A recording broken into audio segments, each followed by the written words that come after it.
دو لشکر آپس میں لڑ رہے ہیں ایک میدان، ایک جنگلی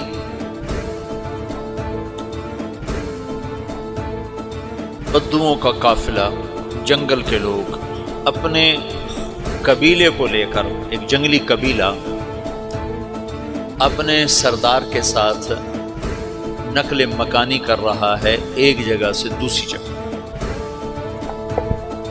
اللہ کا نظام کہ یہ لوگ چلتے چلتے چلتے اس وادی میں پہنچ گئے جہاں جنگ ہو رہی ہے، دو لشکر آپس میں لڑ رہے ہیں۔ جب یہ وہاں پہنچتے ہیں تو ایک لشکر کے قدم اکھڑ رہے ہیں اور دوسرا غالب آ رہا ہے۔ ان کو نہیں پتا شکست کھانے والے کون ہیں اور فتح پانے والے کون ہیں، ان کو نہیں پتا۔ اس جنگلی قبیلے کے سردار کا نام بھی تغرل ہے، تغرل۔ تو یہ سردار کہتا ہے جو شکست کھا رہے ہیں ان کی مدد کرو، کچھ پتہ نہیں کون ہے، کہتا جو شکست کھا رہے ہیں ان کی مدد کرو۔ تو 400 وحشی جنگلیوں نے فاتح لشکر کے پیچھے حملہ کر دیا۔ تو ایک کافی ہوتا تو 400 دوڑ جب تلواریں پڑیں تو چند لمحوں میں نقشہ بدل گیا، بھاگنے والے جم گئے اور جمنے والے بھاگ پڑے۔ جب جنگ ختم ہوئی تو شکست خوردہ لشکر کے بادشاہ نے ان کو بلایا، اسے پوچھتا ہے مجھے جانتے ہو میں کون ہوں؟ کہا نہیں۔ کہا تو تم نے میری مدد کیوں کی؟ کہا انسانی ہمدردی کی وجہ سے، تمہیں شکست ہو رہی تھی اس لیے تمہاری مدد کی۔ اور اس نے اپنا تعارف کرایا، میں ہوں سلیمان سلجوقی، ترکی کا بادشاہ۔ مسلمانوں کا لشکر تھا اور تاتاریوں سے شکست کھا رہا تھا، تاتاری فتح پا رہے تھے، مسلمان شکست کھا رہے تھے۔ تو وہ اللہ کی غیبی مدد بن کر آئے۔ تو وہ اس سے کہتا ہے میرے ساتھ رہنا پسند کرو، تم نے میرے اوپر احسان کیا ہے، میں اس کا بدلہ دینا چاہتا ہوں، میرے ساتھ رہنا پسند کرو؟ کہنے کا کر لوں گا۔ تو اس کو لے کر ترکی آیا، اور استنبول اس وقت روم کی حکومت میں تھا، اسے فتح کیا اس تغرل کے آگے چوتھے پانچویں پڑپوتے محمد فاتح نے۔ تو یہ استنبول ہے، یہ ترکی ہے، بیچ میں ایک چھوٹا سمندر ہے، یہاں ایک جاگیر ہے۔ تو سلطان سلیمان کہتا ہے یہ جاگیر تجھے وقف ہے، ادھر سے رومی مجھے تنگ کرتے ہیں حملے کر کر کے، تو میرا دفاع کرتے رہنا، یہ جاگیر تیری۔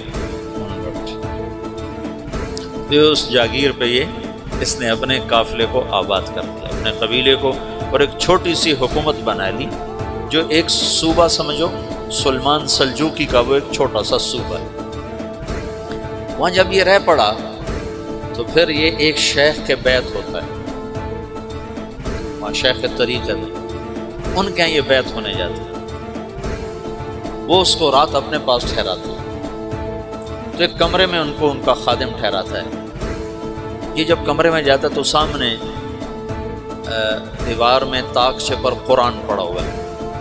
تو یہ تغرل بیگ کہتا ہے یہ کیا ہے، یہ کیا ہے؟ تو وہ خادم کہتا ہے یہ کتاب اللہ ہے، قرآن ہے۔ وہ اس کو وہاں چھوڑ کے باہر چلا جاتا ہے۔ وہ دیہاتی آدمی، جنگل کا رہنے والا، پہلی دفعہ زندگی میں قرآن دیکھا، وہ کہتا ہے یہ قرآن ہے، اللہ کی کتاب ہے، میں اللہ کی کتاب کے سامنے سو جاؤں، کتنی بے ادبی ہے۔ تو اس نے اسے قرآن اٹھایا اور سر پہ رکھ لیا اور کھڑا ہو، ساری رات قرآن سر پہ رکھ کے کھڑا رہا۔ رات کے پچھلے پہر اس کو خواب آیا،